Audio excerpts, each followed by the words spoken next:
Rudi today walks around not asking for permission to take up space. Rudi does not wait for somebody else to validate him. He knows who he is, what he came here to do. And the energy of knowing who you are and what you've come here to do is very, very different. And some of you might be thinking, what about those people in your life? Maybe they are family members, maybe they're friends, and you're not getting the level of support. You still shouldn't allow them to take your power. And that was poor phrasing because no one can take your power away from you. Welcome to the InPowered Life Podcast, a space dedicated to one belief that you have the power within to create everything you seek. So if you are ready to step into a new kind of higher learning, the kind that leads to true personal freedom, hang here with me. I'm your host, Rudi Riekstins, and this is the InPowered Life.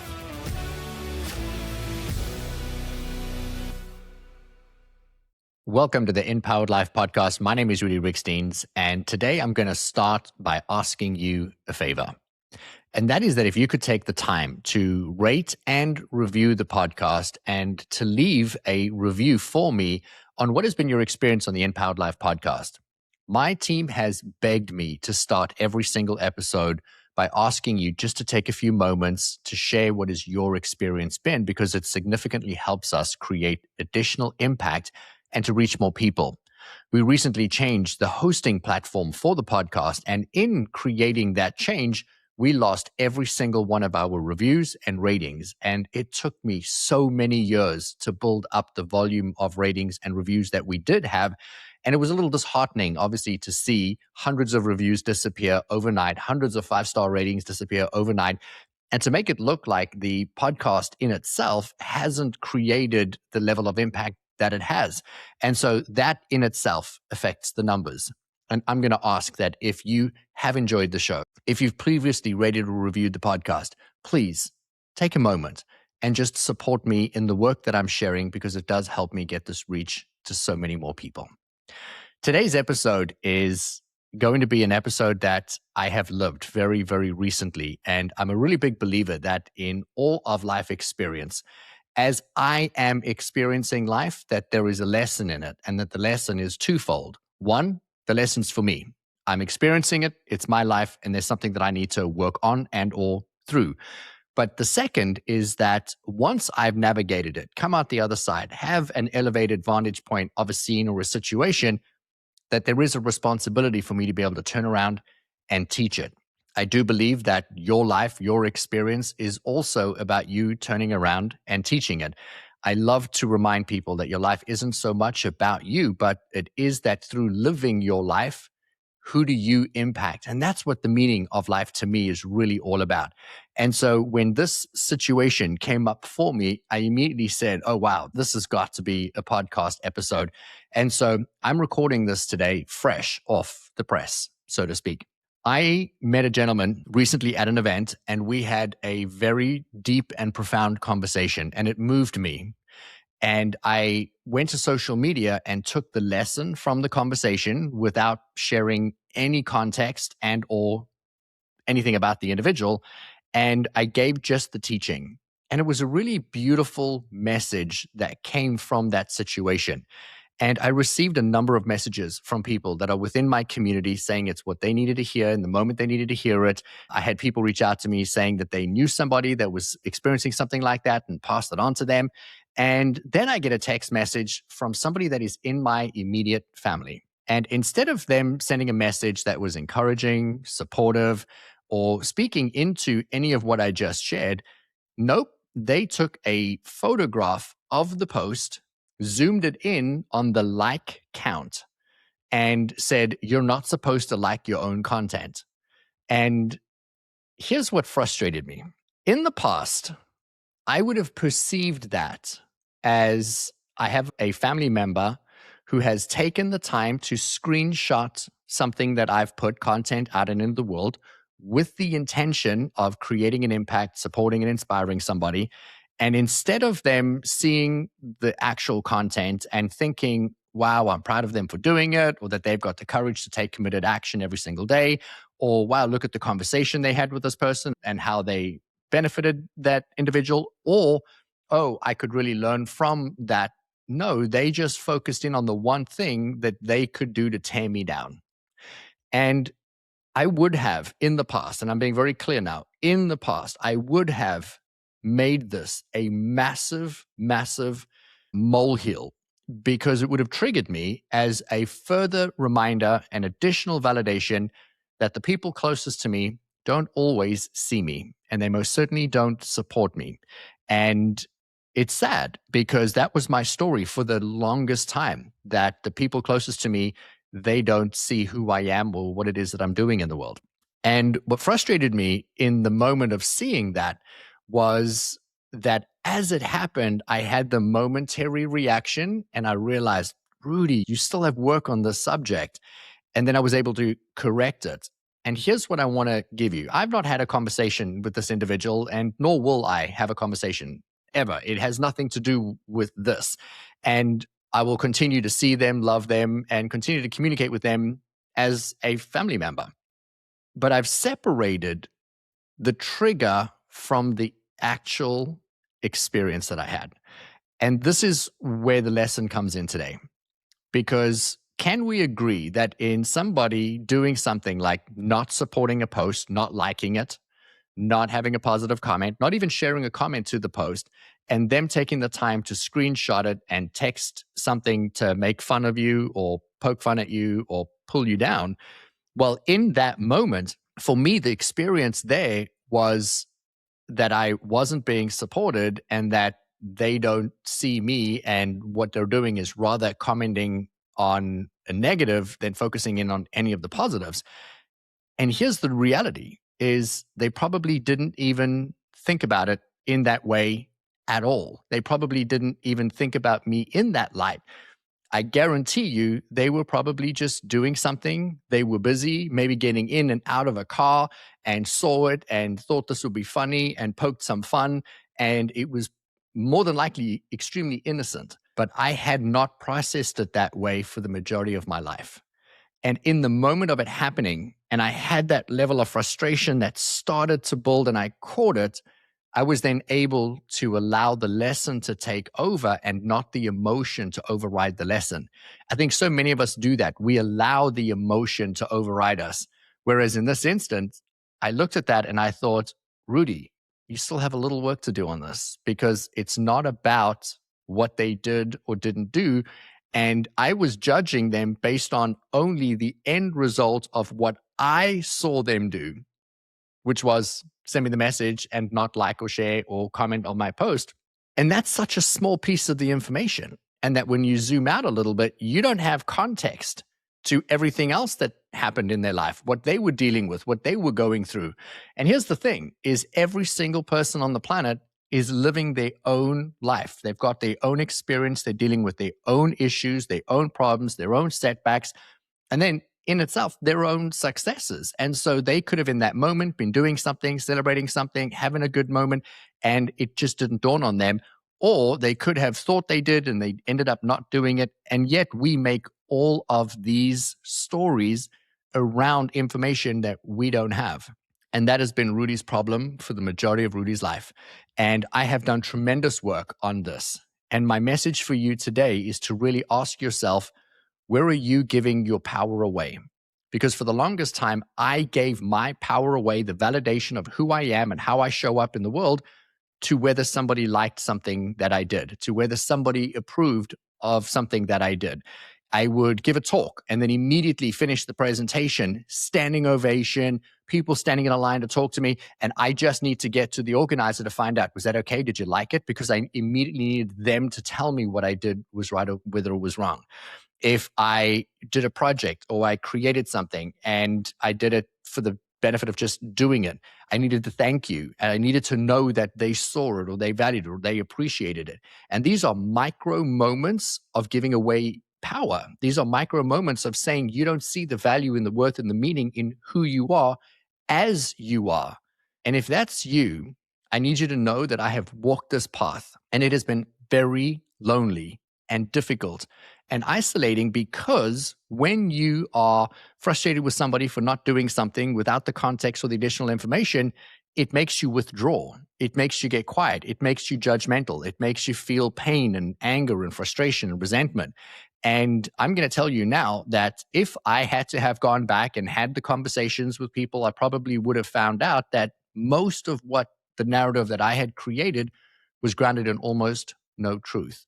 And yet, for me, it felt very, very real and very, very true. Thankfully, today, my fleeting moments are just that. They're fleeting. I have the reaction. I recognize the trigger, the wound, what it was. And then right there and then, I get to validate myself. And in that moment of me having that frustration of feeling the angst come up of like, are you kidding me again? Like, why would you go to the trouble of doing this and not support? And then I was like, there you are.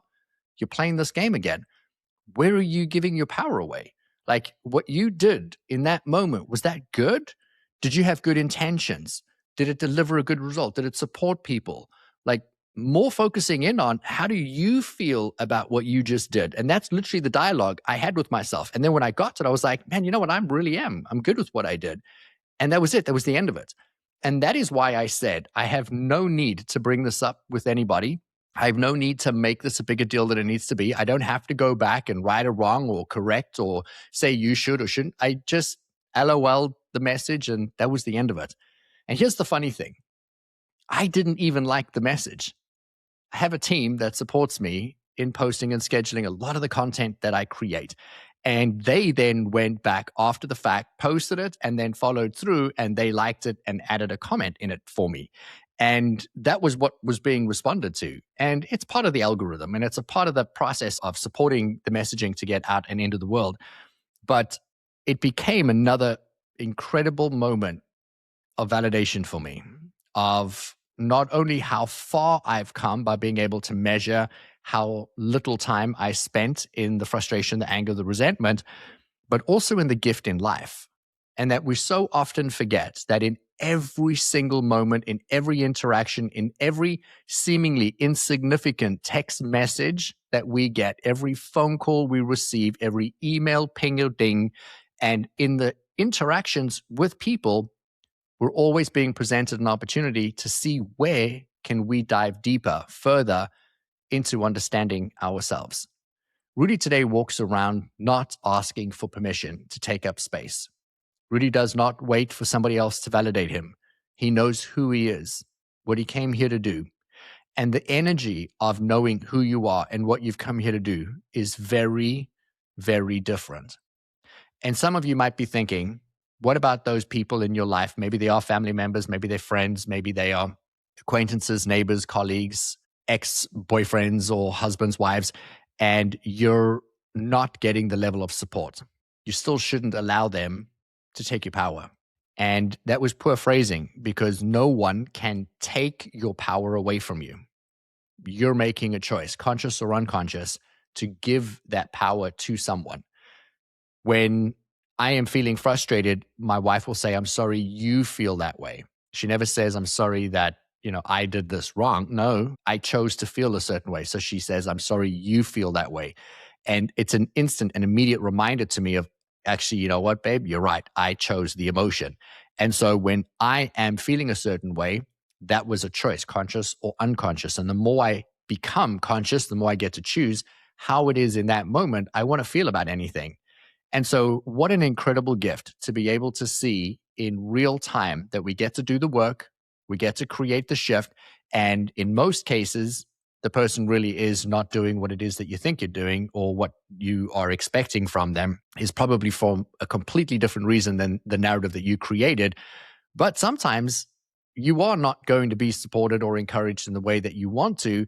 And that is going to really make you look at yourself in the mirror and ask yourself if their opinion of what you're doing is what you're seeking, or are you seeking your own level of validation?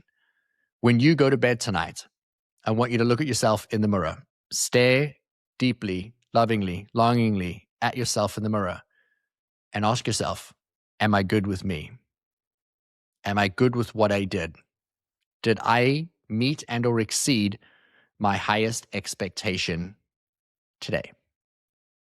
Because if the answer to the question is no, then where could you improve?